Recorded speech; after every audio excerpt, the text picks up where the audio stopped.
Sa likod ng bahay na pamana ng pamilya sa Batangas, mukhang payapa ang buhay ni Aris kasama ang asawa niyang si Rina. Ngunit dahil sa kasakiman, nagawa niyang patayin ang kanyang biyenan at itinapon ang bangkay nito sa lumang balon para makuha ang bahay.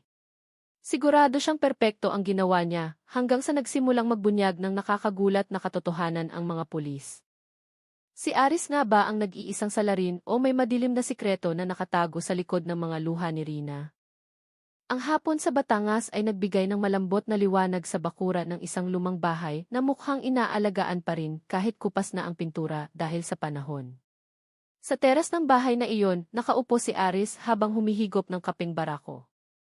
Mukha siyang kalmado habang paminsan-minsang tumitingin sa maliit na kalsada sa harap ng bahay kung saan nagtatakbuhan ang mga bata sa kapitbahay na naghahabulan ng saranggola.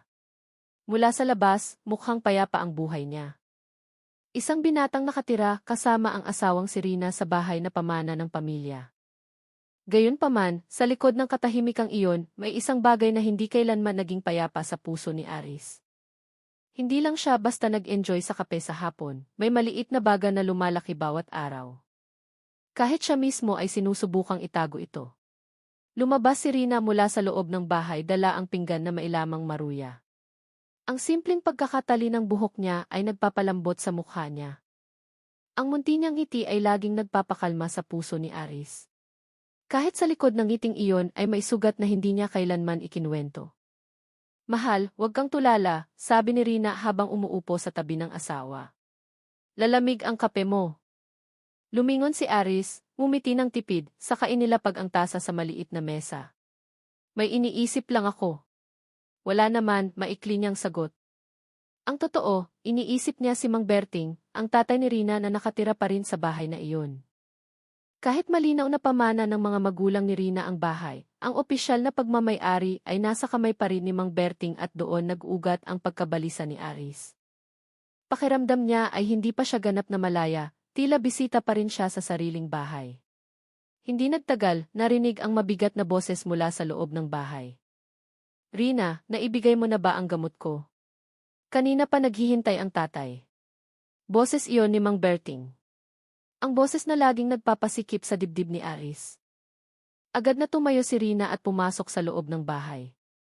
Matagal na tinignan ni Aris ang likod ng asawa sa kabumuntong hininga ng malalim. Hindi lang minsan o dalawang beses siyang nainis sa ugali ng biyenan niya. Madalas maging masungit si Mang Berting kahit kay Rina mismo.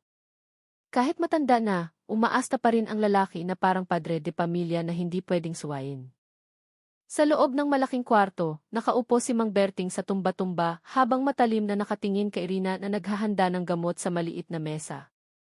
Puti na ang buhok niya, kulubot na ang mukha, pero nananatiling matalim ang tingin ng mga mata, tila hawak pa rin ang kapangyarihan sa lahat. "Bakit ang tagal? Sinasadya mo bang paghintayin ang tatay?" reklamo niya. Nagtimpi si Rina. Sanay na siya sa tono ng pananalita ng tatay niya na laging matigas. Nang may kahinahunan, kinuha niya ang baso ng tubig at iniabot ang gamot sa ama. "Pasensya na po, tay. Tinulungan ko lang po si Aris sa labas saglit." Suminghal si Mang Berting saka ininom ang gamot sa isang lago. "Aris, lagi na lang si Aris. Huwag kang masyadong sunod-sunuran sa asawa mo. Hindi sa kanya ang bahay na to. Huwag kang magpapabulag sa pag-ibig. Tapos nakalimutan mo na ako pa rin ang maihawak ng lahat dito." Natahimik si Rina. Ang mga salitang iyon ay parang latigo. Alam niyang madalas masaktan si Aris sa ugali ng tatay niya, pero hindi rin siya makasagot. Para sa kanya, bahagi ng buhay ang tatay na hindi niya basta-basta maiiwan. Kahit na nakadikit pa sa alaala ang sugat ng pagkabata.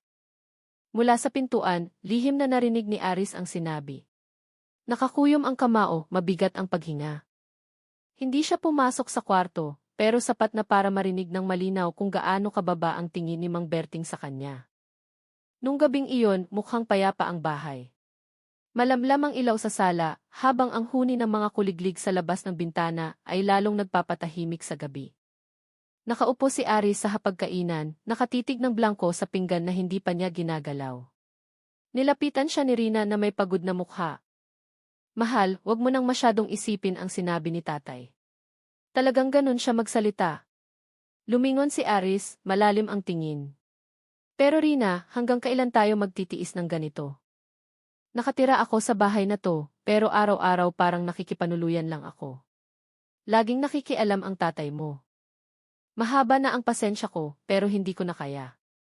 Hinawakan ni Rina ang kamay ng asawa. Alam ko, pagod din ako. Pero mahal, tatay ko siya.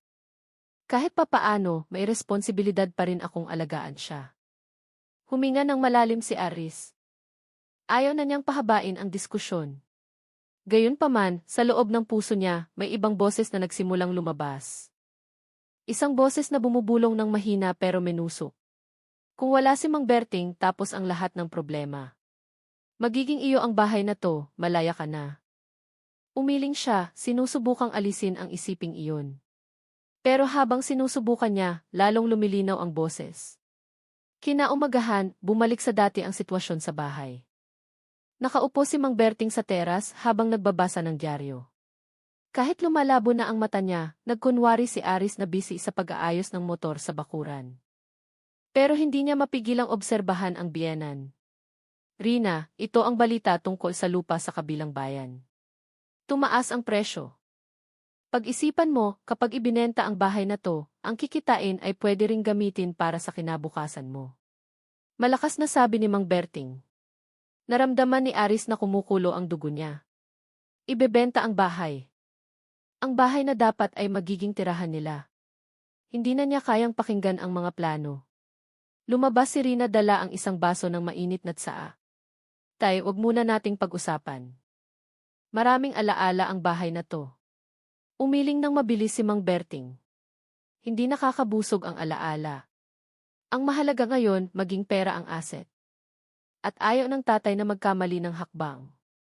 Tumingin si Aris sa lupa, mahigpit na hinawakan ang manibela ng motor. Nakakuyom ang ngipin. Sa isip niya, biglang lumitaw ang imahe ng lumang balon sa likod bahay. Matagal nang hindi ginagamit ang balon. Tinatakpan ng lumang tabla. Minsang sumilik si Aris sa loob.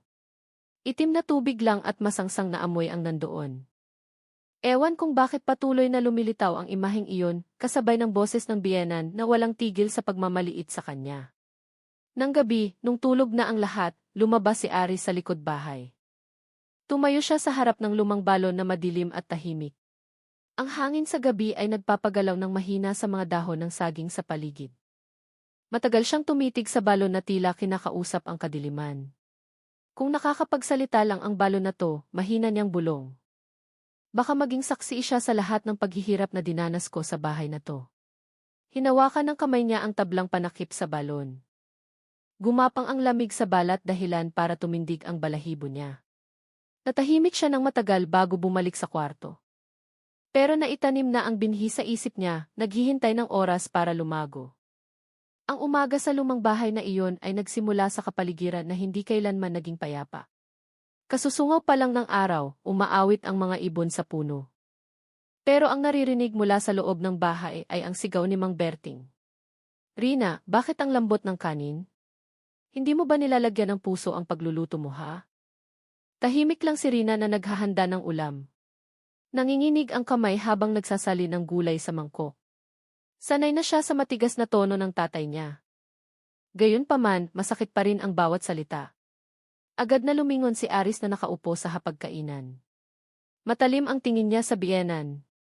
Tay, okay lang naman ang kanin ah. Huwag nang palakihin. Mas maagang gumising si Rina kaysa sa akin para maghanda ng almusal. Tinitigan ni Mang Berting ang manugang ng may hamon sa mata. Huwag kang makialam, Aris. Usapan namin to ng anak ko. Ikaw ay manugang lang. Huwag kang magtapang-tapangan. Tumusok ng diretsyo sa dibdib ni Aris ang mga salitang iyon. Namula agad ang mukha niya. Ang hapagkainan na dapat sana ay mainit ay naging parang apoy. Ilang minuto ang lumipas, sinubukan ni Rina na pagaanin ang sitwasyon sa pamamagitan ng pagtabi sa asawa. Hinawakan niya ang kamay ni Aris sa ilalim ng mesa para hindi lalong magalit ang lalaki. Pero ang hawak na iyon ay hindi sapat para pawiin ang baga sa puso ni Aris. Pagkatapos mag-almusal, lumabas si Aris sa teras para manigarilyo. Nakatitig siya ng diretsyo sa bakanting bakuran, pero magulo ang isip niya.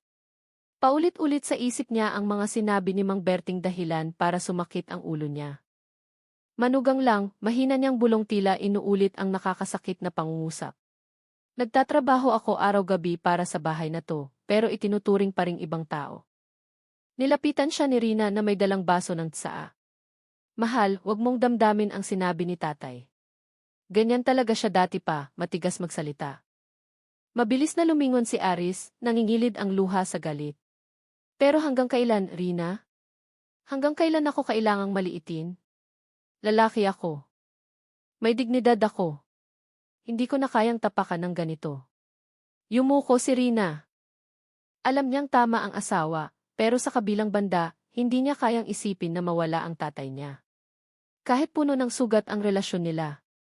Hinihiling ko lang na magtiis ka pa ng kaunti. Matanda na si tatay.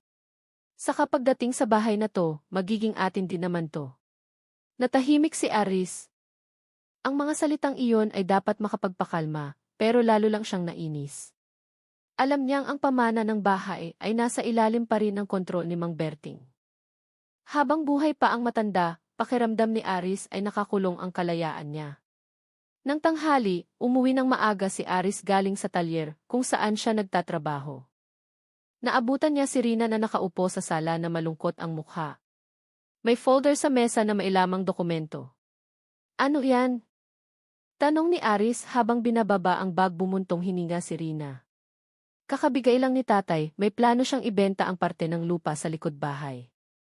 Sabi niya mas mabuting maging pera kaysa nakatiwangwang lang. Agad na tumayo si Aris. Ano? Ibebenta ang lupa? Ang lupang dapat maging parte ng bahay natin balang araw. Hindi pwede, Rina. Ayoko. Tumingin si Rina sa asawa ng puno ng pag-aalala. Sinabi ko rin na wag. Pero ayaw makinig ni tatay. Bumukas ang pinto ng kwarto. Lumabas si Mang Berting ng mabigat pero may otoridad na hakbang. Bakit ang ingay? Tungkol sa lupa, karapatan ko iyon. Huwag kayong makialam. Tumayo si Aris para humarang. Tay, pamana ito ni nanay.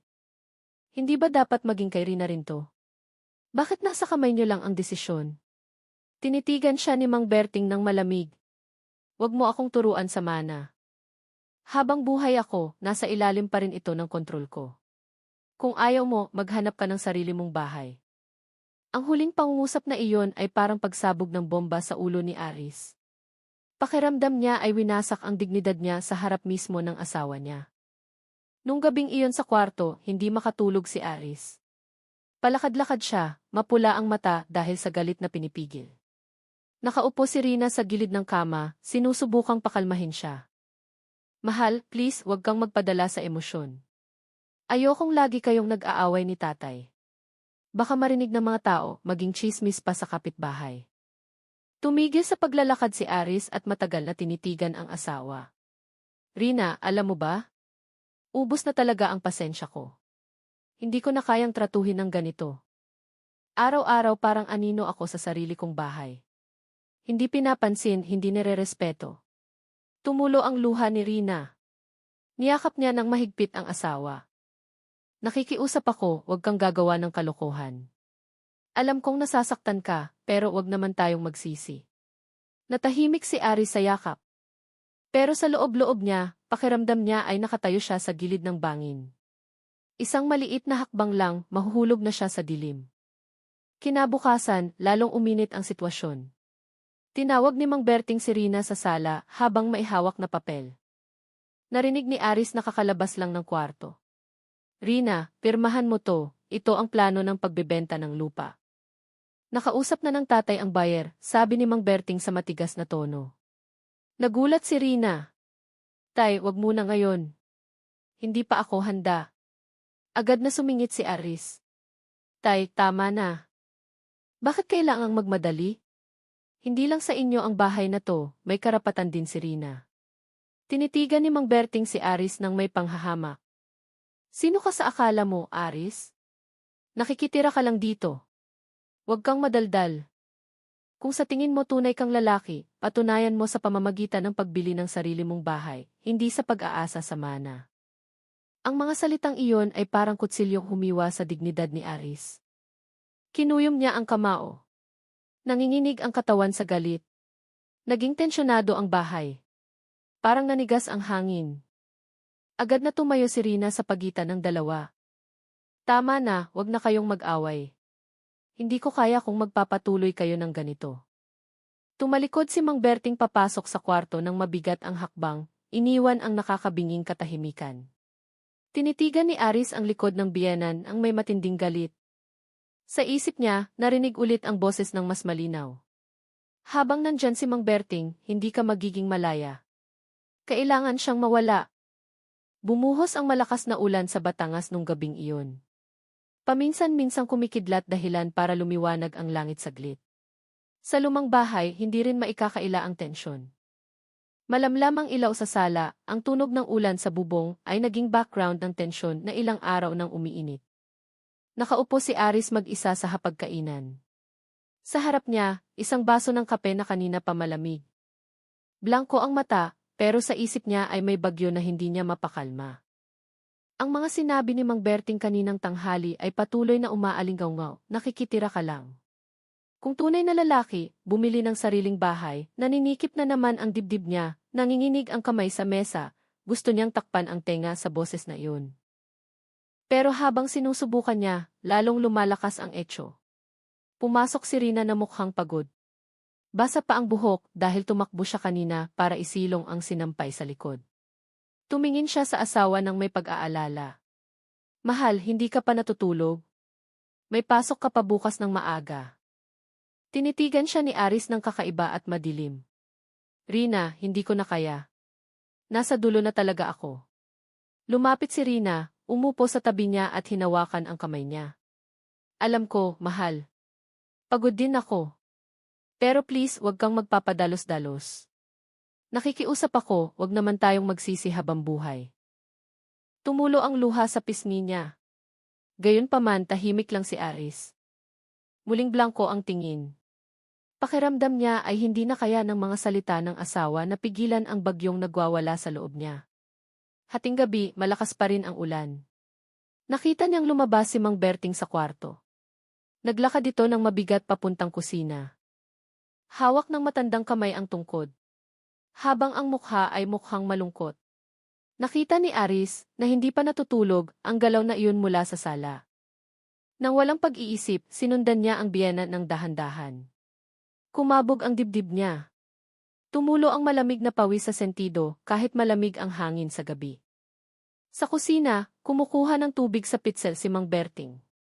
Hindi niya napansin si Aris sa likuran niya. Nung oras na yun, naging sigaw ang lahat ng bulong sa ulo ni Aris. Ngayon na o hindi na kailanman? Kung mananatili siya, masisira ang buhay mo. Hindi magiging sayo ang lahat ng ito. Inabot ng kamay ni Aris ang bakal na tubo na nakasandal sa sulok ng kusina. Ewan kung kailan pa nandoon ang bagay na iyon. Siguro nung inayos ang bubong nung nakaraan. Nanginig ang kamay niya pero lalong humigpit ang hawak. Tay! Mahina ang boses ni Aris, halos hindi marinig. Lumingon si Mang Berting. Agad na tumutok ang matalas na mata sa manugang. Gising ka pa o anong balak mo ngayong gabi? Natahimik si Aris. Sa isang iglap, sumabog ng sabay-sabay ang lahat ng sakit, pang-iinsulto, at galit na tinago ng maraming taon. Kasabay ng impit na sigaw, ihinampas niya ang bakal na tubo sa ulo ng biyenan. Bog! Ang tunog ng paghampas na humalo sa pagkabasag ng pitsel ay pumuno sa kusina. Sumuray-suray si Mang Berting, nanlaki ang mata, saka natumba sa silyang kahoy. Nagsimulang umagos ang sariwang dugo sa pilipit niya. Ang kulay ay litaw sa malamlam na ilaw ng kusina. Hinihingal si Aris. Puno ng dugo ang kamay niya. Mabilis ang paghinga parang tumakbo ng malayo. Sa harap niya, nakahandusay ang katawan ng biyenan, hindi gumagalaw. Anong ginawa ko? Bulong niya na halos maghysterikal. May maliit na sigaw mula sa pinto ng kusina. Nakatayo si Rina doon. Nanigas ang katawan, namutla ang mukha, nanlaki ang mata. Tila hindi makapaniwala sa nakita. Mahal, anong ginawa mo? Nanginginig ang boses niya. Halos basag. Mabilis na lumingon si Aris. Puno ng takot ang mukha. Hindi ko sinasadya. Siya. Siya ang nang-asar sa akin. Hindi ko na kaya, Rina. Ako. Tinakpan ni Rina ang bibig gamit ang kamay. Bumuhos ang luha. Nanginginig ng malakas ang katawan. Tumakbo siya palapit. Nanghina ang tuhod nang makita ang dugong nagsisimula ng kumalat sa sahig. Kailangan nating tumawag ng tulong. Mahina ang boses niya pero agad pinutol ni Aris. Hindi pwede. Kapag nalaman ng mga tao na pinatay ko siya, sasabihin nilang mamamatay tao ako. Ayokong makulong, Rina. Hindi. Hinawakan ng mahigpit ni Aris ang braso ng asawa. Puno ng kabaliwan na nagmula sa takot ang mukha niya. Sinubukan ni Rina na kumawala, pero lalong humigpit ang hawak. Mahal, isipin mong mabuti. Tatay ko to, kahit papaano tatay ko siya. Natahimik sandali si Aris tapos yumuko para tignan ang bangkay sa sahig. Lumabo ang paningin, nagulo ang isip. Alam nating huli na ang lahat. Wala nang balikan. Malakas pa rin ang ulan nung kalagkarin ni Aris ang katawan ni Mang Berting sa likod bahay. Nakatayo lang si Rina sa pinto ng kusina. Nanigas ang katawan. Humalo ang luha sa tubig ulan na tumutulo galing sa bubong. Gusto niyang sumigaw, pero parang nawalan siya ng boses. Binuksan ni Aris ang tablang panakip sa lumang balon na matagal nang hindi ginagamit. Agad na sumingaw ang amoy kulob na maihalong amoy ng basang lupa at dugong nakadikit sa kamay niya. Gamit ang natitirang lakas, binuhat niya ang katawan ng biyenan at inihulog sa balon. Blag! Narinig ang pagbagsak ng katawan sa itim na tubig. Kasunod ang maliit na tilamsik na mabilis na wala sa dilim. Nakatayo si Aris sa gilid ng balon, hinihingal. Basang-basa ang katawan sa ulan. Blanko ang mata, tila nahulog din ang kaluluwa kasama ang bangkay. Sa wakas ay tumakbo si Rina palapit. Mahal, bakit? Bakit kailangang maging ganito? Basag ang boses. Halos hindi makalabas. Lumingon si Aris, tinitigan ang asawa gamit ang tinging hindi pa nakikita ni Rina noon. Halo ng takot, pagsisisi at kabaliwan. Tapos na ngayon, Rina. Walang may alam. Pwede na tayong magsimula ng bagong buhay nang wala siya. Tinakpan ni Rina ang mukha gamit ang dalawang kamay. Alam niyang ang gabing ito ay simula ng pagkasira na hindi nila maiiwasan. Kinaumagahan, nahihiyang sumilip ang araw sa likod ng kulay abong ulap. Tumutulo pa rin ang tira ng ulan kagabi sa dulo ng bubong, gumagawa ng maindayog na tunog sa bakuran. Mukhang tahimik ang lumang bahay mula sa labas. Pero sa loob, mas malaking bagyo ang umaalingaw-ngaw. Nakatayo si Aris sa kusina, nakatitig sa sahig na basa pa rin ang tubig. Magdamag siyang naging abala sa paglilinis ng mansa ng dugo gamit ang basahan, sabon at asin. Liset na ang kamay, masakit ang likod, pero alerto pa rin ang mata sa paghahanap ng bawat maliit na mansa na posibleng nakaligtaan. Pero para kay Rina, lalong nakakasuka ang tanawin. Nakatayo siya sa pinto, nanginginig ang katawan. Ang imahe ng mukha ng tatay niya nung huli niyang makita, puno ng dugo, puno ng sugat, ay patuloy na nagmumulto. Mahal, hanggang kailan mo itatago to? Mahina niyang tanong, halos pabulong. Lumingon si Aris, tumutulo pa ang malamig na pawis sa mukha. Hanggang sa kumalma ang lahat, hanggang sa walang maghinala. Pagkatapos nun, makakapamuhay na tayo ng normal. Tinakpan ni Rina ang bibig, pinipigil ang paninikip ng dibdib. Mamuhay ng normal. Pagkatapos mong patayin ang tatay ko at itapon sa balon, sa tingin mo makakatulog ako ng mahimbing. Mabilis siyang nilapitan ni Aris, hinawakan ng mahigpit ang balikat. Rina, ginawa ko to para sa atin. Kung patuloy siyang mabubuhay, hindi tayo magkakaroon ng kalayaan kailanman. Hindi mo naiintindihan ang paghihirap ko sa lahat ng panahon. Bumuhos ang luha sa pisngi ni Rina. Gusto niyang sumigaw, gusto niyang tumakas, pero naipit ang puso niya sa pagitan ng pagmamahal sa asawa at pagkawala ng ama. Nung umaga na magtatanghali na, nagsimulang mag-iba ang sitwasyon sa bahay. Karaniwan, nakaupo na si Mang Berting sa teras, nagbabasa ng dyaryo habang humihigop ng kapeng barako. Pero sa pagkakataong ito, bakante ang silyang yanto. Nagsimulang magtanong ang ilang kapitbahay. Tumawag si Aling Warti, ang nagtitinda ng gulay na dumadaan tuwing umaga, mula sa harap ng bakod. Aling Rina, hindi nakikita ang tatay mo. May sakit ba? Nabulunan si Rina. Tumingin siya kay Aris na nakatayo sa loob ng bahay. Nagbigay ng senyas ang lalaki gamit ang matalim na tingin. Huwag kang gagawa ng kalokohan. Sa pautal-utal na boses, sumagot si Rina, Opo, Aling Warti. Masama ang pakiramdam ni tatay. Nagpapahinga sa kwarto. Tumango ng marahan si Aling Warti kahit may halong pagtataka ang mukha. Kasi dating umingiti ang tatay mo kapag dumadaan ako. Bakit biglang tumahimik? Pilit nang umiti si Rina. Pagkaalis ng babae, nang hina ang katawan niya.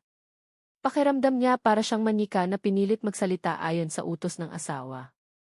Nang tanghali, sadyang lumabas ng bahay si Aris para bumili ng ilang kailangan sa tindahan sa kanto. Sinubukan niyang magmukhang normal, binabati ang mga kapitbahay nang may pilit ng ngiti. Pero sa loob ng utak niya, patuloy na kumakapit ang takot. Tuwing may titingin ng mas matagal kaysa sa karaniwan, pakiramdam niya pinaghihinalaan siya. Bawat bulungan ay nagpapaniwala sa kanya na nagsisimula ng malaman ng mga tao. Pagbalik, nakita niya si Rina na nakaupo sa teras. Maputla ang mukha. Bakit ka nakaupo dito? Tanong ni Aris ng mataas ang tono. Dahan-dahang lumingon si Rina, blanko ang mata. May naririnig akong boses mula sa balon, parang may kumakatok sa ilalim. Natahimik si Aris, nanlamig ang dugo.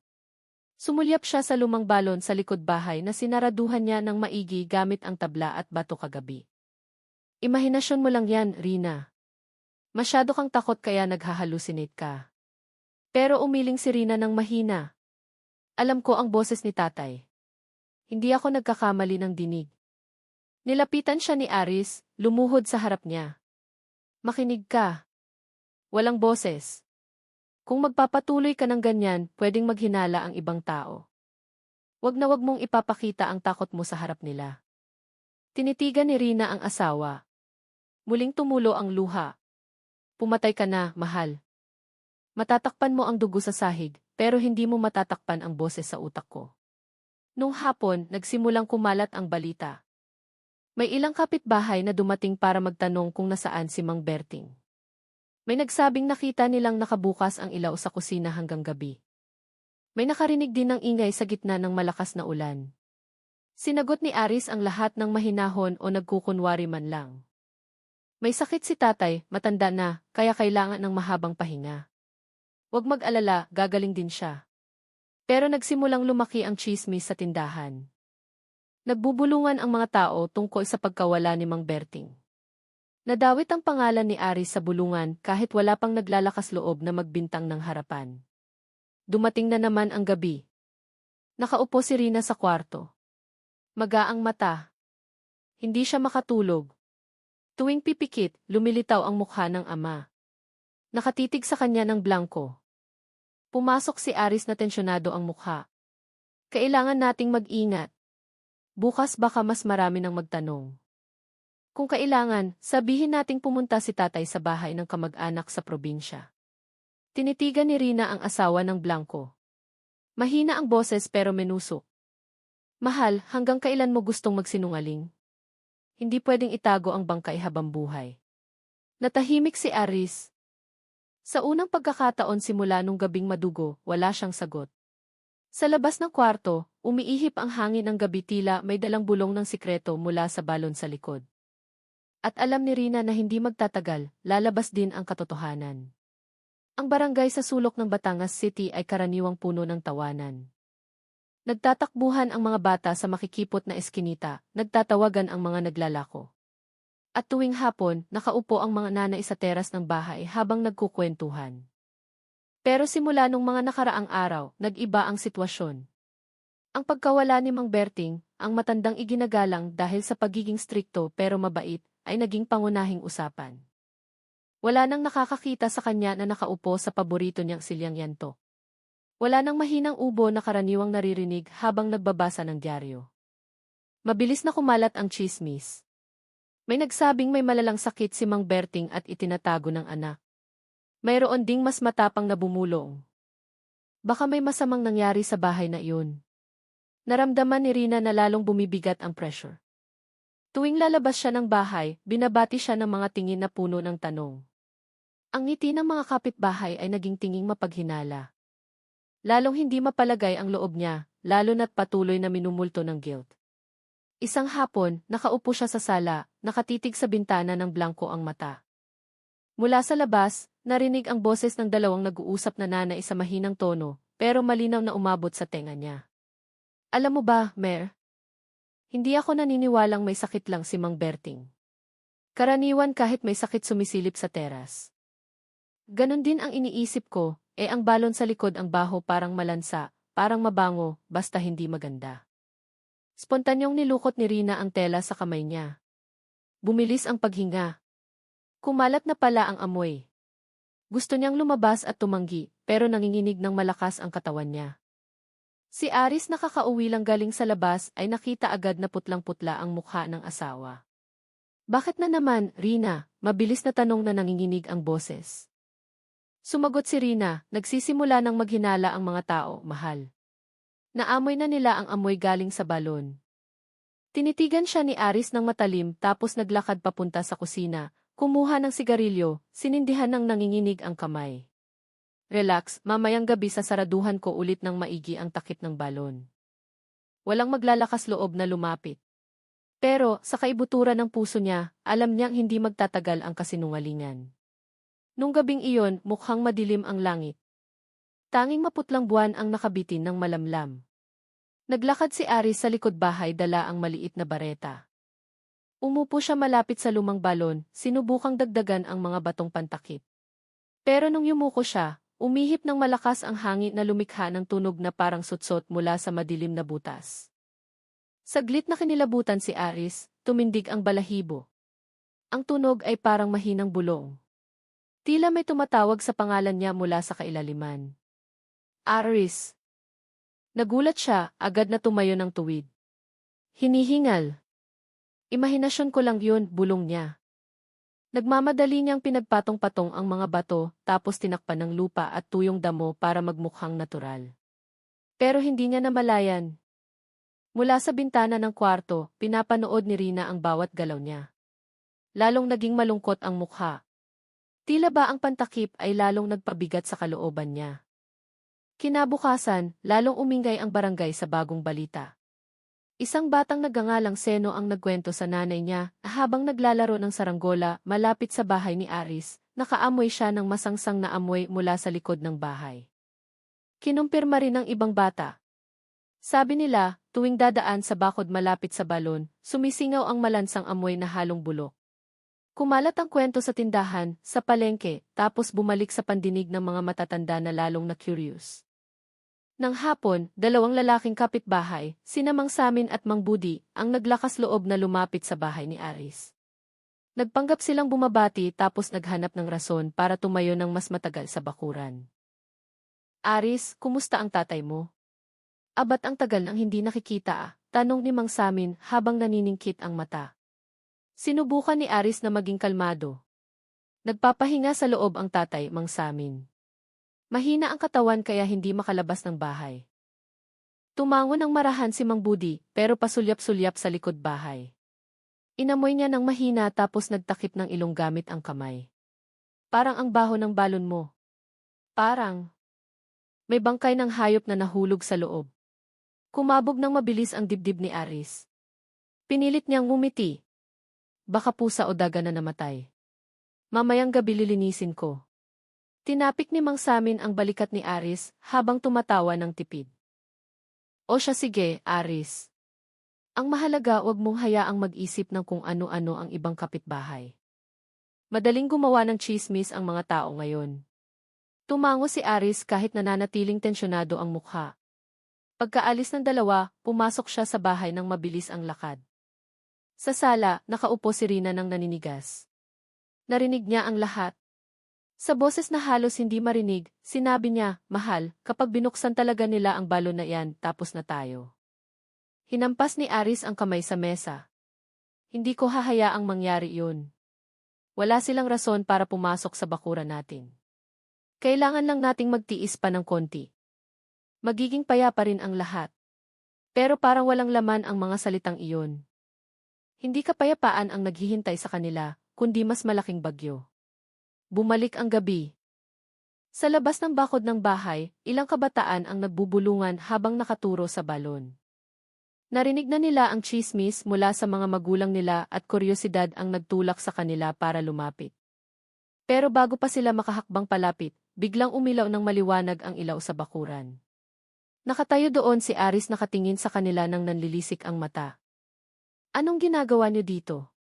Sigaw niya ng malakas. Nagulat ang mga bata sa takot tapos tumakbo ng mabilis. Nakatayo si Aris nang naninigas, mabigat ang paghinga. Sa likod ng salamin ng bintana, nakita ni Rina ang lahat ng lalong nadudurog ang puso. Alam niyang habang pilit na nagtatakip si Aris, lalong lumalaki ang atensyon ng mga tao sa kanila. At sa huli, ang sikreto ng lumang balon ay sisingaw, kahit gaano pa kahigpit ang pagkakasarado. Noong umagang iyon, mas maalinsangan kaysa sa karaniwan. Hindi pa masyadong mataas ang araw, pero menusok na sa balat ang init. Sa maliit na tindahan malapit sa eskinita, nagkumpulan ang ilang kapitbahay habang nagkakape. Pareho pa rin ang topic. Ang biglaang pagkawala ni Mang Berting. Si Mang Samin na kilalang madaldal pero malaki ang kuryosidad ay nagsabi ng seryoso, hindi ako pwedeng manahimik lang. Kung totoong may sakit lang si Mang Berting, dapat kahit papaano may nakakita sa kanyang lumabas sandali. Isang linggo na to walang balita. Sumingit si Aling Warty. Nga. Tapos yung balon sa likod ng bahay ni Aris lalong bumabaho. Sigurado akong hindi bangkay ng daga yun. At least dapat ma-check. Malay mo may malaking hayop na namatay sa loob. Naging plano ang bulungan. Nagkasundo sila na kapag sa loob ng 2 araw, ay hindi pa rin pinapakita ni Aris ang mukha ni Mang Berting, sabay-sabay silang pupunta para i-check ang lumang balon. Sa bahay, narinig na ni Rina ang balita kay Aling Warty na bumili ng gulay.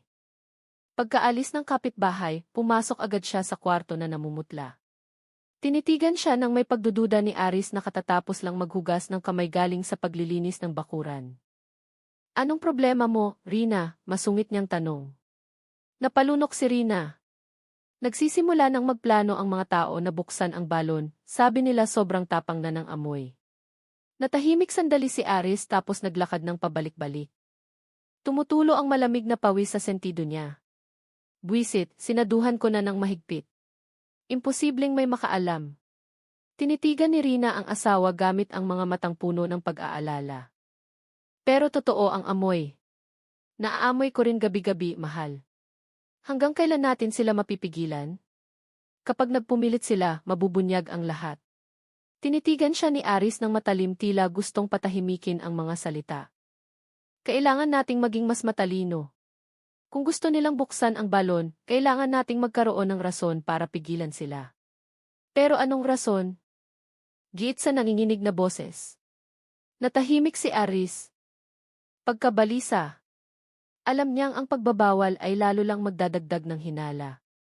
Pero hindi rin niya pwedeng hayaan na may humawak sa balon. Nang tanghali nung inaayos ni Aris ang pinto ng gate, dumating si Mang Budi na maamo ang mukha pero mapanuri ang tingin. Aris, sabi niya. Kami ni Mang Samin plano naming tulungan kang i-check ang balon mo bukas ng umaga. Takot kami baka may malaking bangkay talaga sa loob. Ang baho kasi abot hanggang kalsada. Tumigil sa pagpupukpok si Aris. Nanigas ang katawan. Wag na kayong mag-abala, Mang Budi. Mamayang gabi ako na mismo ang maglilinis. Para hindi na makaabala sa iba. Mumiti ng tipid si Mang Budi, pero nanunuri ang mga mata. Wala iyon, Aris. Bayanihan naman to Mas mahirap kung mag-isa. Saka nasa gitna ng baryo ang balon na iyan. Karapatan ng lahat na maging ligtas. Pinilit ni Aris na ngumiti. Sige, pag-iisipan ko po mamaya. Pagkaalis ni Mang Budi, pumasok agad si Aris. Namumula ang mukha. Rina, lalo silang nagpapakadesperado. Kapag binuksan nila talaga ang balon bukas, tapos tayo. Yumuko lang si Rina. Mahina ang boses, puno ng kawalan ng pag-asa. Mahal, baka ito na ang oras para mabunyag ang lahat. Hindi ko na kayang mabuhay sa sikretong to, gabi-gabi. Binabangungot ako. Laging lumilitaw ang mukha ni tatay. Tumahimik ka, sigaw ni Aris ng malakas dahilan para mapatalon ang babae. Kapag nagbukas ka ng bibig, ako ang mapapahama. Tandaan mo yan. Tuloy-tuloy ang pagtulo ng luha ni Rina. Pakiramdam niya lalo siyang nakukulong parang ibon sa haula na nakalock ng mahigpit ang pinto. Nung gabing iyon, lumapit ulit si Aris sa balon dala ang container na may lamang likido, apog at pabango. Balak niyang in-neutralize ang amoy. Pero nung nagsimula siyang magbuhos ng likido sa balon, nakarinig ang tenga niya ng mahinang tunog. Yapak ng paa, mabilis siyang lumingon. Sa dulo ng bakod, may nakitang dalawang anino na mabilis na gumalaw at nawala sa likod ng eskinita. Naggitngit ang ngipin ni Aris. Buwisit may nagmamanman. Nagmadali siyang takpan ang container at bumalik sa bahay. Sa loob, naghihintay si Rina na may takot sa mukha. Mahal, may nakakita ba? Hindi sumagot si Aris. Blanko siyang nakatitig sa pader. Mabilis ang tibok ng puso. Na-realize niya. Habang pilit niyang tinatakpan, lalong dumarami ang matang nakabantay. Kinaumagahan, mas mataa kaysa sa karaniwan ang baryo. Ilang kapitbahay ang nagkumpulan na sa harap ng bahay ni Aris. May dalang kawayan, may dalang timba. Ang rason nila ay gustong tumulong linisin ang balon mula sa bangkay ng hayop. Kumatok si Mang Samin sa gate habang sumisigaw, Aris, tara na magbayanihan tayo. Para luminis ang balon mo, mawala ang baho. Ginhawa ang lahat. Napalunok si Aris. Nanginginig ang kamay na humawak sa doorknob. Sa loob ng kwarto, narinig ni Rina ang mga boses. Kumabog ng malakas ang dibdib, naghalo ang guilt at takot. Mahal, kung talagang bubuksan nila ang balon, anong gagawin mo? Tanong niya ng mahina. Hindi sumagot si Aris. Nakatayo siya ng naninigas sa harap ng pinto.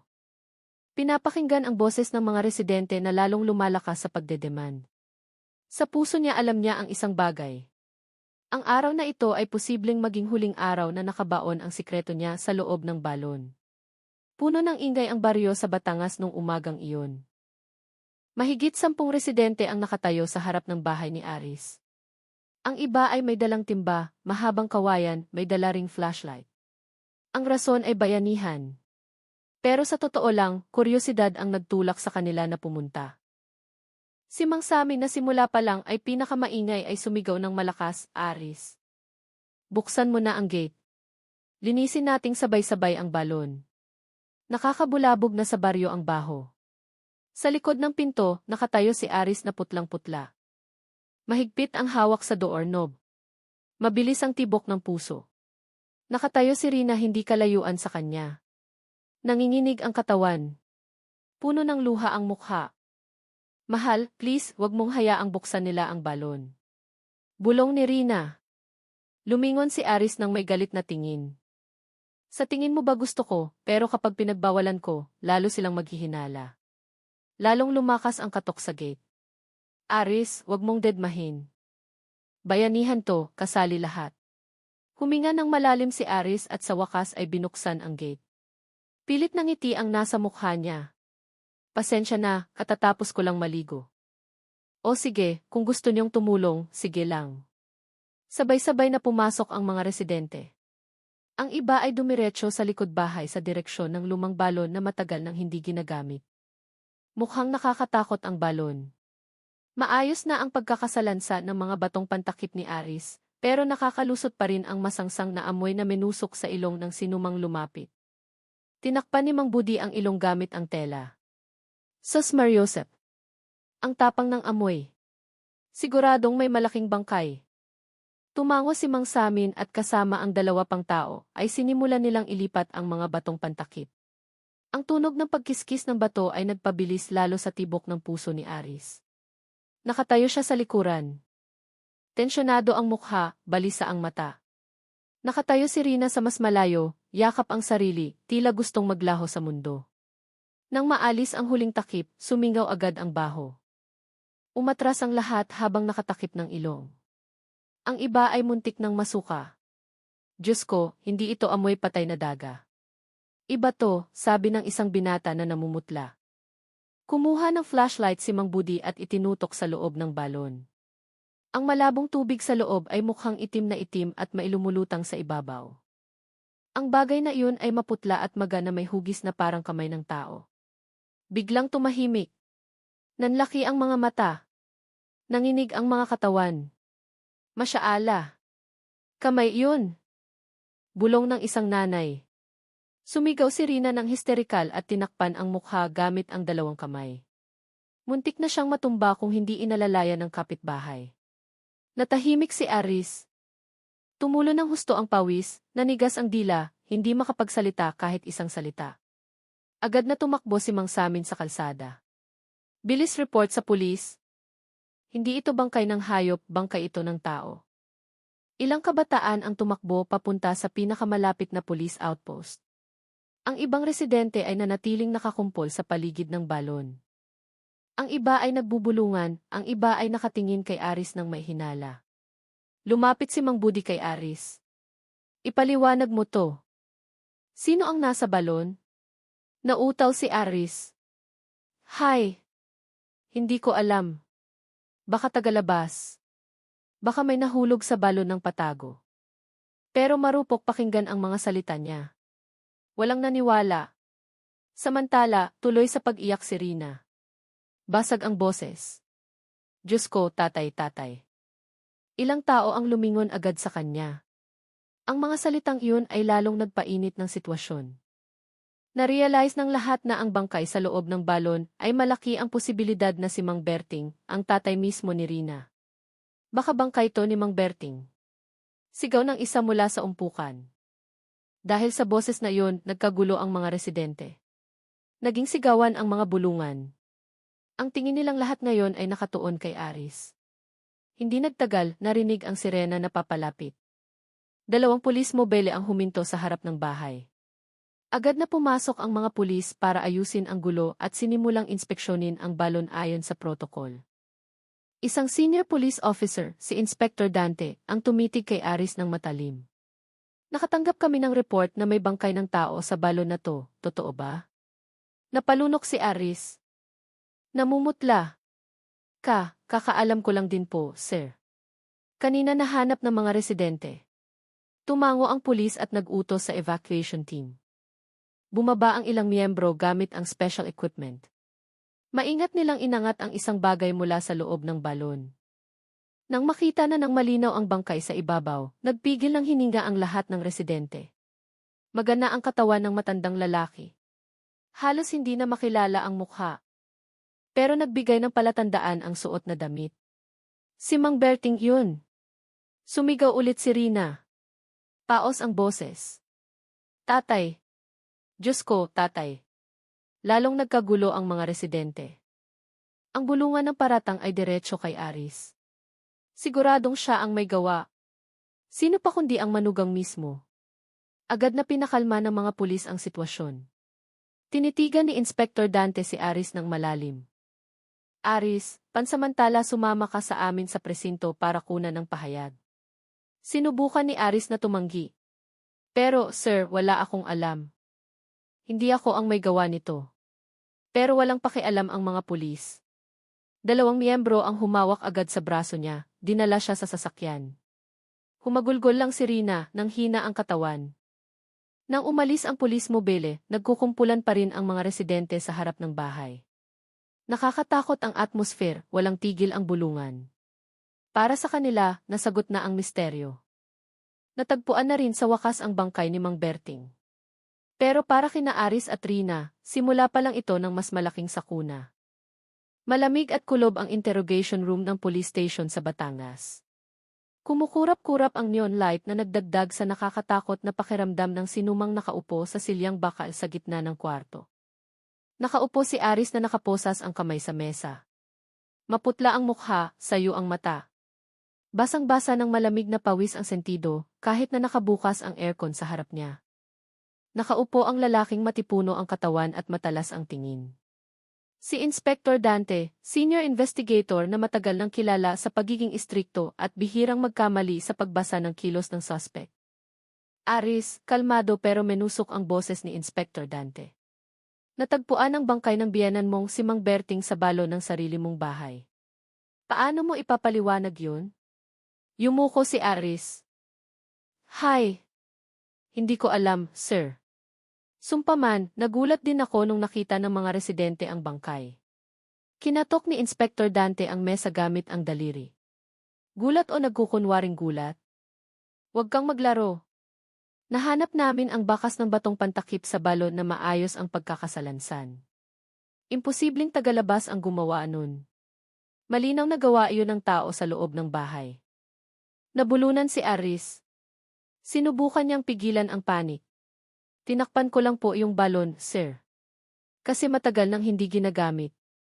Hindi ko alam na may tatay sa loob. Tumayo si Inspector Dante at naglakad sa paligid ng mesa. Magsalita na tayo ng totoo. Nakatira ka sa bahay na pamana ng biyenan. Tama. Tumango ng marahan si Aris. Ang bahay na iyon base sa notary records ay nakapangalan pa rin kay Mang Berting. Alam mo naman siguro ang tungkol sa mana. Maraming kaso ng manugang na nagdidilim ang paningin dahil sa kayamanan. Iyon ba ang motibo mo? Hindi, sir. Sumpaman sa Diyos, hindi ko kailanman binalak patayin ang tatay. Gusto ko ngang maging amin ng asawa ko ang bahay, pero hindi ako ganun kalupit. Nagsimulang umiyak si Aris, basag ang boses. Tinitigan siya ni Inspector Dante ng maigi.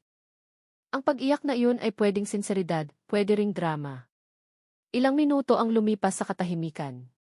Tapos binuksan ni Inspector Dante ang folder na mailaman ng resulta ng paunang investigasyon. Iniabot niya ang mga litrato ng bangkay ni Mang Berting na nakuha na. Tignan mo to, may pasa sa ulo tila pinalo ng matigas na bagay. Pero may isa pang senyales. Lason. May nahanap kaming kakaibang substance sa tiyan ng yumao. Tinitigan ni Aris ang litrato ng nanlalaki ang mata. Lason. So pwedeng nilason na ang yumao bago pinalo ang ulo. Ang tanong, sino ang may access para magbigay ng lason? Sino ang pinakamalapit sa kanya bago siya nawala? Natahimik si Aris. Lumipad ang isip niya sa huling gabi na nakita niya si Mang Berting. Nung gabing iyon, sumabay pa sa hapunan nila si Mang Berting. Ang pagkain ay niluto ni Rina. Nanindig ang balahibo niya. Napansin ni Inspector Dante ang pagbabago ng mukha ni Aris. May naaalala ka ba? Napalunok si Aris. Naglalaban ang kalooban niya kung pagtatakpan ba ang asawa o hahayaang mapunta kay Rina ang hinala ng pulis. Ang natatandaan ko lang nung gabing iyon, kumain kasama namin si tatay, sabi ni Aris sa huli. Pagkatapos nun hindi ko na alam kung sino ang naghanda ng pagkain nung gabing iyon. Matalim na tanong ni Inspector Dante. Natahimik si Aris ng matagal. Asawa ko. Si Rina. Mabilis na nagsulat ang kasamang pulis. Lumapit si Inspector Dante, mahina ang boses pero tumatagos. Aris, huwag kang tanga. Kung talagang hindi ikaw ang gumawa, huwag mong akuin ang kasalanan ng iba. Sabihin mo lahat. Yumuko si Aris at tumulo ang luha. Sa loob-loob niya alam niyang kapag nanahimik siya, sa kanya ibubunton ang lahat ng sisi. Pero kapag nagsalita siya, kailangan niyang idamay ang pangalan ng asawa niya. Sa labas ng interrogation room, nakaupo si Rina sa mahabang bangko. Gusot ang mukha. Pinaliligiran siya ng ilang pulis na babae na nagbabantay sa kanya. Nung bumukas ng bahagya ang isa sa mga pinto, narinig niya ng malabo ang iyak ni Aris mula sa loob. Kinagat ni Rina ang labi niya. Sa loob-loob niya alam niyang unti-unti nang nabubunyag ang sikreto. Ang laso na hinalo niya sa pagkain ng ama ay intensyon talaga, pero hindi niya inakalang itatapon ni Aris ang bangkay sa ganung paraan. Ngayon kailangan niyang mag-isip ng diskarte kung paano mananatiling scapegoat si Aris habang siya ay malaya sa paratang. Samantala sa loob ng kwarto, tiningnan ni Inspector Dante ang relo niya at isinara ang folder. Tama na muna sa ngayon, Aris. Ikukulong ka muna namin bilang pangunahing suspect. Bukas imbestigahan namin ang asawa mo. Tumingala si Aris na mapula ang mata. Sir, nakikiusap ako, wag niyo akong sisihin. Hindi ako ang pumatay. Hindi sumagot si Inspector Dante.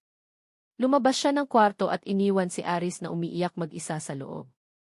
Ang tingin ni Inspector Dante ay nakatuon kay Rina sa isip niya.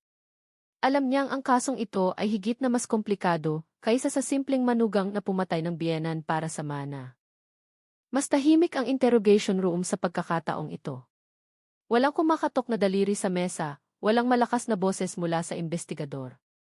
Ang katahimikang iyon ay lalong nagpapabigat sa atmosphere. Sa silyang bakal, nakaupo si Rina na maputla ang mukha. Nakalugay ang buhok na magulo, magaang mata. Parang katatapos lang umiyak, may kasama siyang babaeng pulis. Samantalang pumasok si Inspector Dante na may dalang makapal na folder. Magandang gabi, Mrs. Rina. Bati ni Inspector Dante. Patag ang boses niya. Gusto kong marinig mismo sa'yo. Pwede mo bang ikwento kung anong huling nakita mo bago nawala ang tatay mo? Huminga ng malalim si Rina sa kayumuko. Nung gabing iyon naghanda ako ng hapunan gaya ng nakasanayan. Kumain si tatay sa mesa kasama ko at ng asawa ko, si Aris. Pagkatapos kumain, sabi ni tatay magpapahinga na siya sa kwarto. Yun ang huling beses na nakita ko siya. Pagkatapos nun hindi ko na alam, sir. Kinabukasan wala na si tatay sa kwarto niya. Akala ko lumabas siya nang walang paalam. Pero yun pala natagpuan siya sa balon. Tinakpan ni Rina ang mukha, umiyak ng malakas. Pinagmasdan ni Inspector Dante ang bawat galaw niya.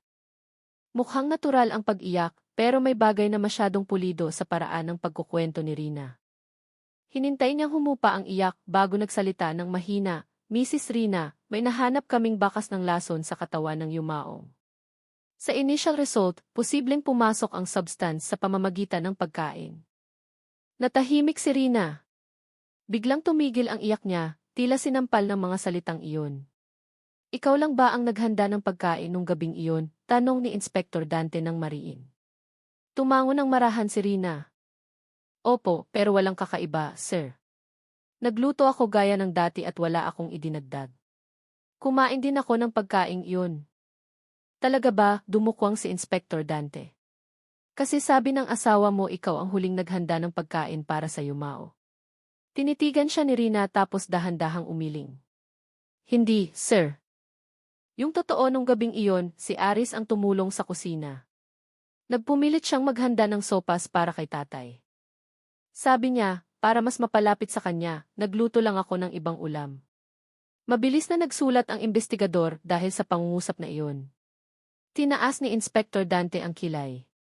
So sa tingin mo si Aris ang naghanda ng pagkaing mailason? Hi! Hindi ko alam, sir. Bulong ni Rina. Puno ng pag-aalinlangan na ginawa-gawa lang. Pero pagkatapos ng pangyayaring iyon, naging kakaiba ang kilos ni Aris. Balisa siya, madalas mag-lock ng pinto ng kwarto at nakita ko pang ang dumudugo ang kamay niya. Nung tinanong ko, sabi niya nadulas lang. Takot ako, sir. Tumulo na naman ang luha sa mata niya. Pero sa pagkakataong ito iba ang iyak. Puno ng takot, hindi lungkot. Takot sa sarili mong asawa? Tanong ni Inspector Dante. Mabilis na tumango si Rina. Simula nung nawala si tatay pakiramdam ko nagbago si Aris. Malamig ang tingin niya. Minsan pakiramdam ko binabantayan niya ako Parang takot na may malaman ako. Sa labas ng interrogation room, nakaupo si Aris sa silyang bakal na may posas sa kamay. Binabantayan siya ng dalawang opisyal. Mula sa siwang ng pintong bahagyang nakabukas, naririnig niya ng malabo ang iyak ng asawa niya. Naninikip ang dibdib niya sa bawat salitang binibitawan ni Rina, di ba, Rin? Bulong niya ng mahina kahit walang nakakarinig. Bakit mo ginagawa sa akin to? Nagangalit ang bagang niya, sinusubukang pigilan ang galit na maihalong pagkawasak. Ngayon lang niya na-realize na hindi lang sinusubukang iligtas ng asawa ang sarili, kundi dahan-dahan din siyang inilulubog. Sa loob ng kwarto, inilapag ni Inspector Dante ang ballpen sa mesa. Sige, Mrs. Rina, salamat sa pahayag. Itatala namin ang lahat ng ito. Sa ngayon, ang asawa mo pa rin ang pangunahing suspect, pero hindi rin namin inaalis ang posibilidad na may ibang sangkot. Nagmamadaling yumuko si Rina para itago ang tipid ng ngiti na muntik nang lumabas sa labi niya. Alam niyang nagtagumpay ang mga sinabi niya kanina para ilipat ang hinala. Gayunpaman, sa loob-loob niya alam din niyang delikado ang larong ito. Isang maling hakbang at pwedeng gumuho ang lahat. Kailangan niyang manatiling mukhang inosenteng asawa na walang alam. Nung gabing iyon, pagkatapos ng interogasyon, pinauwi si Rina na may bantay. Samantalang si Aris ay nanatiling nakakulong sa selda. Sa loob ng masikip na selda, nakaupo si Aris na nag-iisip. Ang imahe ni Rina na umiiyak at ang mahina niyang boses sa interrogation room ay patuloy na umaalinggaw sa tenga niya. Ngayon naiintindihan na niya na hindi lang batas ang kinakaharap niya, kundi pati na rin ang pagtatraidor ng taong pinakamamahal niya. Samantala, sa likod ng police mobile na naghahatid kay Rina pauwi, nakatingin ang babae sa kalsada ng Batangas na kumikinang sa ilaw ng gabi. Wala nang lungkot sa mukha niya, tanging malamig na katahimikan. Magiging maayos din ang lahat, bulong niya sa sarili. Habang nananatiling scapegoat si Aris, malamig ang gabi sa Batangas. Umuulan ng mahina, nag-iiwan ng amoy ng basang lupa na menusok sa ilong. Sa isang itim na kotseng dahan-dahang bumabagtas papunta sa bahay na pamana ng mga magulang, tahimik na nakaupo si Rina nakatingin sa labas ng bintana. Wala nang bakas ng pag-iyak sa mukha niya kanina sa interrogation room. Ang natitira na lang ay blankong tingin, malamig, pero puno ng pagpaplano. Alam niyang kailangang maging mas maingat sa susunod na hakbang. Nagsisimula ng maghinala ang pulis sa pagkakaroon ng lason at kapag hindi nag-ingat, pwedeng madawit siya sa maliit na bakas. Pero alam din ni Rina ang isang bagay, masyado nang malalim si Aris para makaligtas. Sa selda ng istasyon ng pulis, nakapulupot si Aris sa sulok nakatitig sa pader na mamasa-masa na puno ng sulat ng mga nakaraang preso. Mabigat ang ulo, puno ang isip. Bawat segundo ay bumabalik sa tenga niya ang mga sinabi ni Rina nung interogasyon.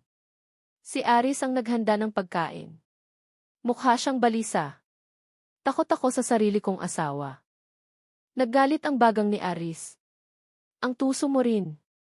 Gusto mong ako ang maging scapegoat. Sinuntok niya ang pader hanggang magdugo ang kamay niya. Pero wala siyang pakialam. Nagsisimula na niyang ma-realize na ang labang hinaharap niya ay hindi lang kontra sa batas, kundi kontra sa taong buong puso niyang pinagkatiwalaan noon. Kinaumagahan, tumanggap ng bisita si Rina mula sa mga kapitbahay na naawa. Si Aling Yati na kapitbahay ay dumating may dalang pagkain. Magpakatatag ka rin. Alam ng lahat sa baryo na mabait kang bata. Kung may mangyari man siguradong hindi mo kasalanan, sabi ni Aling Yati habang yakap siya. Yumuko si Rina umiyak ng mahina. Salamat po, Nay. Ako mismo hindi makapaniwalang magagawa yun ng asawa ko. Mabilis kumalat ang mga salitang iyon. Sa loob ng isang araw lalong lumakas ang tsismis sa baryo. Si Aris ay manugang na sakim na pumatay sa biyenan Demi sa bahay. Si Rina ay kawawang asawa na iniwan ng ama at trinaydor ng asawa. Mumiti ng tipid si Rina sa likod ng mga luha. Alam niyang makapangyarihang sandata ang opinyon ng publiko. Sa istasyon ng pulis, nakaupo si Inspector Dante na nakakunot ang noo. Binabasa niya ulit ang notes ng interogasyon. Mayroong hindi tugma. Kung totoong pumatay si Aris Demi Samana, bulong niya. Bakit siya nag-abala pang itapon ang bangkay sa balon? Katangahan yun. Nagtatago ng ebidensya sa sariling bakuran, sagot ng isang tauhan niya, baka dahil sa panic, sir. Yumaling si Inspector Dante, pwede. Pero ang tungkol sa lason ang kahina-hinala. Walang senyales na bumili o nagtago si Aris ng mapanganib na substance. Kung meron man siguradong nahanap na natin sa bahay. Isinara ang folder. Sinasabi ng kutob niya, may mas malaki pa kaysa sa sakim na manugang. Pero ang ebidensya sa ngayon ay nakadiin pa rin kay Aris.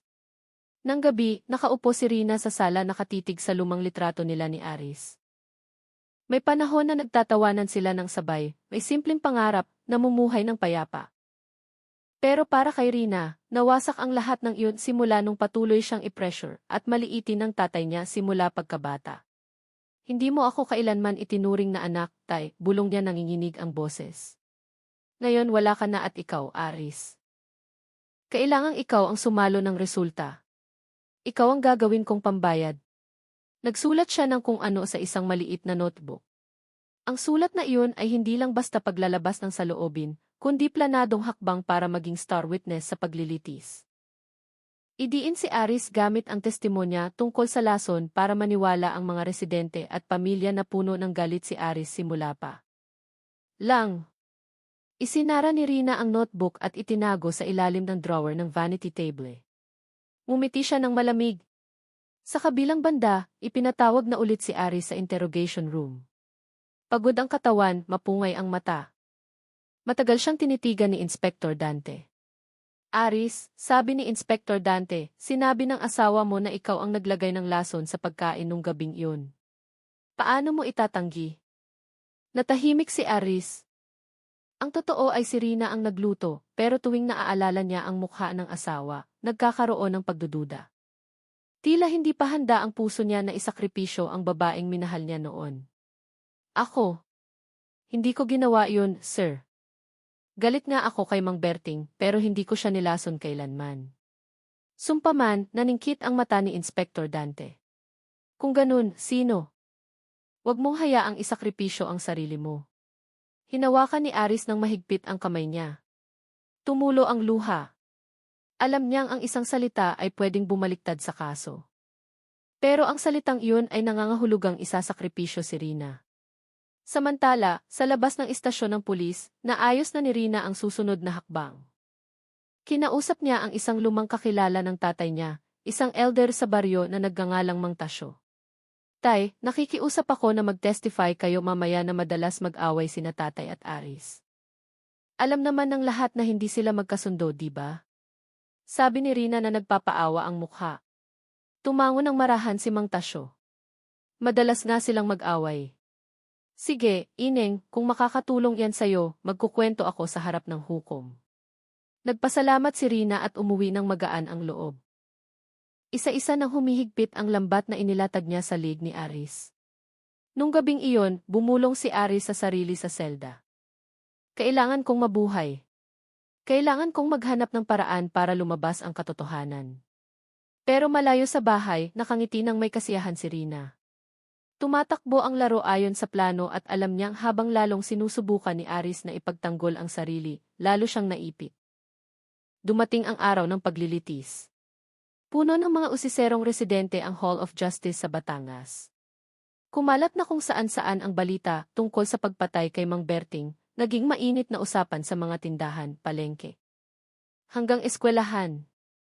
Gustong malaman ng lahat ang katapusan ng trahedyang yumanig sa baryo. Sa loob ng korte, nakaupo si Aris sa silya ng nasasakdal na maputla ang mukha at magaang mata. Sa tabi niya, bumubulong ng mahina ang abogado, nagbibigay ng payo para kumalma siya. Pero, sa loob-loob ni Aris, pakiramdam niya gumuho na ang mundo niya. Sa kabilang dulo ng kwarto, nakaupo si Rina sa witness stand. Nakayuko siya at nakasimpleng belo. Basa na ng luha ang pisngi niya bago pa buksan ng hukom ang paglilitis. Ang punong hukom, isang lalaking nasa middle age na may matigas na boses, ay nagbukas ng paglilitis. Ngayong araw tatalakayin natin ang kasong kriminal laban sa nasasakdal na si Aris, kaugnay ng hinihinalang pagpatay sa biyenan niyang si Yumaong Berting. Maaari nang tawagin ng piskal ang unang saksi. Tumango ang piskal at tinawag si Aling Yati, kapitbahay ni Rina. Aling Yati, alam niyo ba ang relasyon ng nasasakdal sa biktima nung nabubuhay pa ito? Tanong ng piskal. Mukhang kinakabahan si Aling Yati pero malinaw ang boses. Madalas kong makita sina Sir Aris at Mang Berting na nag-aaway. Laging galit si Sir Aris kapag nakikialam si Mang Berting sa problema ng mag-asawa. Alam din ng lahat sa baryo ang tungkol dun.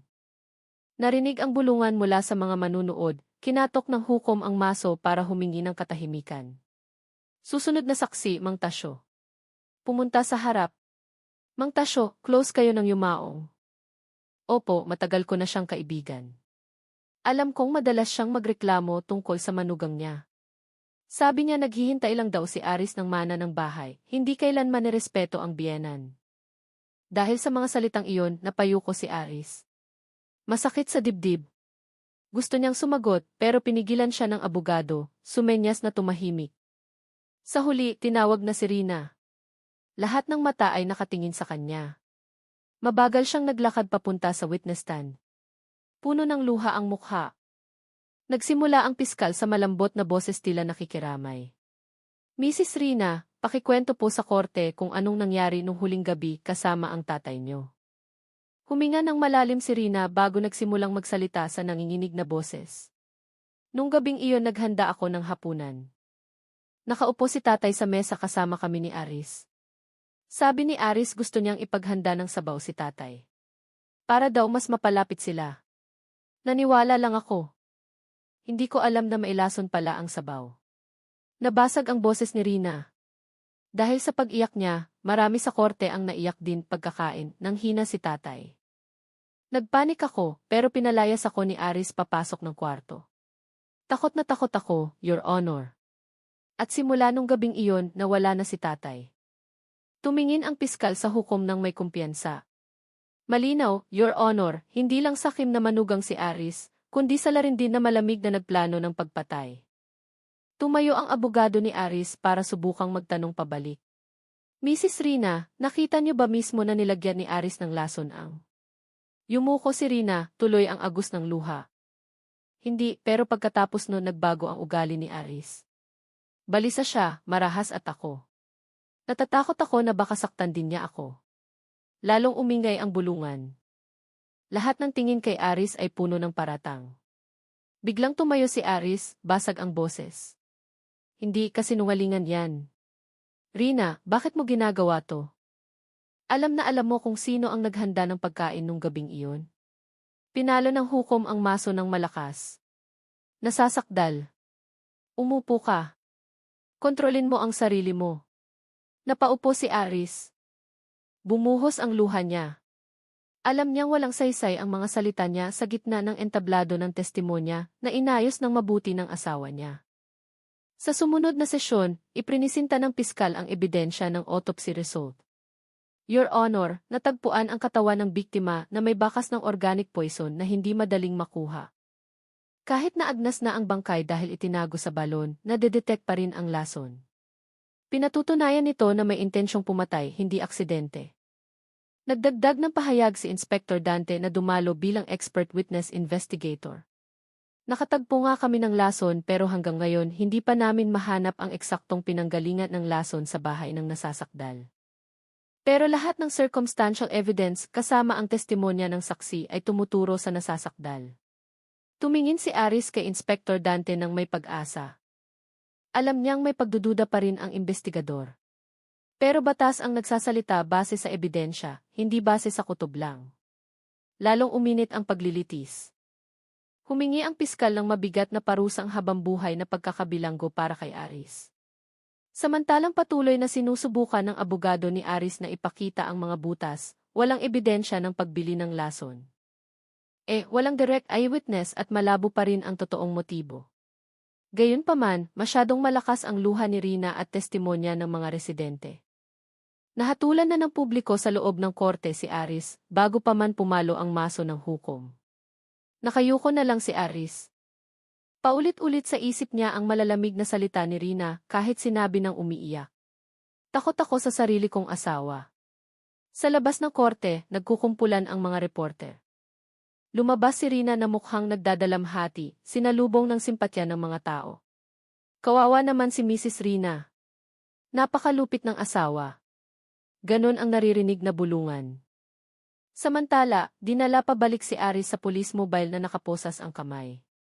Blanko ang tingin, nanginginig ang katawan. Alam niyang sarado na ang lahat ng daan. Pero sa kaibuturan ng puso niya, may kaunting pag-asa. Kung bibigyan ng pagkakataon, kailangan niyang patunayan ang totoo kahit kalaban niya ang buong mundo. Tumahimik ulit ang loob ng korte nang pukpukin ng mga hukom ang maso sa huling pagkakataon nung araw na iyon. Humingi ang piskal ng habambuhay na pagkakabilanggo para kay Aris. Samantalang sinusubukan pa ng abogado niya na mag-extend ng oras sa pamamagitan ng pagpipresinta ng dagdag na ebidensya. Pero malinaw na nakikita ang madilim na anino ng hatol. Nakaupo si Aris ng tulala, nang hihina ang katawan. Blanko ang tingin sa mesa ng hukom. Sa loob-loob niya, patuloy siyang sumisigaw na hindi siya mamamatay tao. May kasalanan nga siya sa pagtatapon ng bangkay ni Mang Berting sa lumang balon. Pero hindi niya kailanman nilason ang matanda. Pero ang mga salitang iyon ay parang nawala na lang ditela ng ingay ng simpatya ng publiko kay Rina. Sa labas ng korte, hindi mapalagay si Inspector Dante. Nakaupo siya sa waiting area ng korte, nagsisindi ng sigarilyo na halos hindi nagagalaw. May bumabagabag sa kanya. May ebidensya nga ng lason, pero hindi pa napatutunayan ng malinaw kung paano ito pumasok sa katawan ng biktima. Binuksan niya ulit ang makapal na folder ng investigation documents. May report ng bank transaction na itinago niya galing sa search sa bahay ng biktima. Nung buksan niya ang huling pahina, nanlaki ang mata niya. May dokumento ng titulo ng lupa na napirmahan na ni Mang Berting ilang linggo bago mamatay. Opisyal lang nailipat ang pangalan ng may-ari kay Rina, hindi na sa tatay niya. Bakit hindi ito nabanggit sa paglilitis, mahinang bulong ni Inspector Dante. Nanginig ang kamay niya. Kung totoo ngang valid ang titulo na to, ibig sabihin nakuha na ni Rina ang bahay bago pa mamatay si Berting. So para saan pa at maglalakas loob si Aris na manlason? Kinagabihan, nakaupo si Aris sa selda na nakayuko ang ulo. Narinig niya ang yapak ng gwardya. Tapos pumasok ang isang abogado. May bagong balita, Aris. Nakita ng investigador ang titulo ng lupa ng bahay ng biyenan mo na matagal nang nailipat sa pangalan ni Rina. Tumingala si Aris na mapula ang mata at paos ang boses. Anong ibig mong sabihin? So hindi na kay Mang Berting ang bahay. Tumango ang abogado. Tama. Kung ganun, nagsisimula ng humina ang motibo na ibinibintang sayo. Dahil imposible kang pumatay demi sa mana na hindi naman na pag-aari ng biktima. Natahimik si Aris. Sumiklab ang galit at sakit sa dibdib niya. Bumalik ang alaala niya sa gabing bumagsak si Berting sa hapagkainan. Ang mainit na sopas ay inihain hindi niya kundi ni Rina. Nanonood lang siya tapos sa panik itinapon ang bangkay sa balon para hindi mabunyag ang madilim na sikreto. Malinaw na ang lahat ngayon. Hindi biktima si Rina. Siya ang may pakana. Kinaumagahan bago ang hatol, naglakas loob si Inspector Dante na lumapit sa mga hukom dala ang bagong ebidensya. Your Honor, humihingi po ako ng pahintulot na magbigay ng importanteng dokumento na hindi napansin noon. Ang titulo ng lupa ng yumaong Berting ay nailipat na pala sa pangalan ni Rina bago ang kamatayan. Nagkagulo agad ang kwarto. Humingi ng katahimikan ang hukom tapos binasa ng maigi ang dokumento. Mukhang balisa ang piskal. Hindi niyan mababago ang katotohanan, Your Honor. Malakas pa rin ang motibo ng nasasakdal dahil nakatira siya sa bahay na iyon at pakiramdam niya ay nanganganib siyang mawalan. Pero mabilis na sumagot ang abogado ni Aris.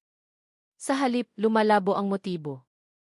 Bakit kailangang pumatay ng kliyente ko demi sa mana? Samantalang ang mana ay hindi na pag-aari ng biktima. Namutla si Rina sa witness stand. Ang mukha niyang puno ng kumpiyansa noon ay nawalan na ng kulay. Yumuko siya at dahan-dahang umiyak. Pero sa pagkakataong ito, hindi nakapanipaniwala ang iyak niya. Tumayo si Aris sa paos na boses. Your Honor, tanga nga po ako. Ako ang nagtapo ng bangkay ng biyenan ko sa balon. Pero sumusumpa ako sa Diyos, hindi ko siya nilason kailanman. Nung gabing iyon, si Rina ang naghain ng sopas. Nakita ko ang biyenan ko na biglang nanghina at ako. Nagpanik ako. Akala ko kapag nawala ang bangkay tapos na ang lahat. Maling-mali ako pero hindi ako ang nanlason. Nagkagulo ulit ang kwarto. Nagsimulang magbulungan ang iba, nagdududa kay Rina. Tinitigan ni Judge si Rina ng matalim. Gusto mo bang sagutin ang pahayag ng asawa mo? Humikbi si Rina pero hindi sumagot. Sa labas ng korte, tinutukan agad ng mga reporter ang nakakagulat na development. Ang publiko na nooy nakikisimpatya kay Rina ay nagsisimula ng magduda. May bumulong ng mahina. Baka naman mali ang hinala natin sa kanya. Tinitigan ni Inspector Dante si Rina mula sa malayo. Mapait ang pakiramdam. Alam niyang hindi laging naipapatupad ng buo ang katotohanan. May natagpo ang lason sa katawan ng biktima, pero walang direktang ebidensya. Mahirap patunayan kung sino ang naglagay. Pero at least naitanim na ang binhi ng pagdududa. Ilang linggo ang lumipas, ibinaba na ang hatol. Hinatulan ng hukom si Aris. Guilty si Aris sa pagtatago ng bangkay at pagharang sa investigasyon, pero hindi napatunayan ng sapat bilang salarin sa paglason. Hinatulan siya ng 10 taong pagkakakulong. Pumikit si Aris, wasak ang puso pero nakahinga rin ng maluwag. At least hindi na siya ang tinuturing na purong mamamatay tao. Yumuko si Rina sa upuan ng mga bisita. Nanigas ang mukha. Hindi siya kailanman naging suspect dahil ang lahat ng bakas ng lason ay matagal nang nawala kasama ng bangkay sa balon. Malaya siya, pero puno na ng pagdududa ang tingin ng mga taga-baryo. Nung gabing iyon sa likod ng rehas, tumingin si Aris sa langit mula sa maliit na siwang. Bumulong siya ng mahina. Natalo nga ako, Rina, pero darating ang araw na hubaran ka ng katotohanan. Samantala, nakaupo si Rina mag-isa sa bahay na opisyal ng sa kanya. Madilim, tahimik at malamig. Hampa ang pakiramdam ng lahat ng meron siya. Sa mga mata niya, patuloy na lumilitaw ang mukha ng tatay niya, nag-iiwan ng takot na hindi niya kailanman maitatapon. Nagawa nga niyang ilibing ang katotohanan, pero patuloy siyang mumultuhin ng konsensya niya.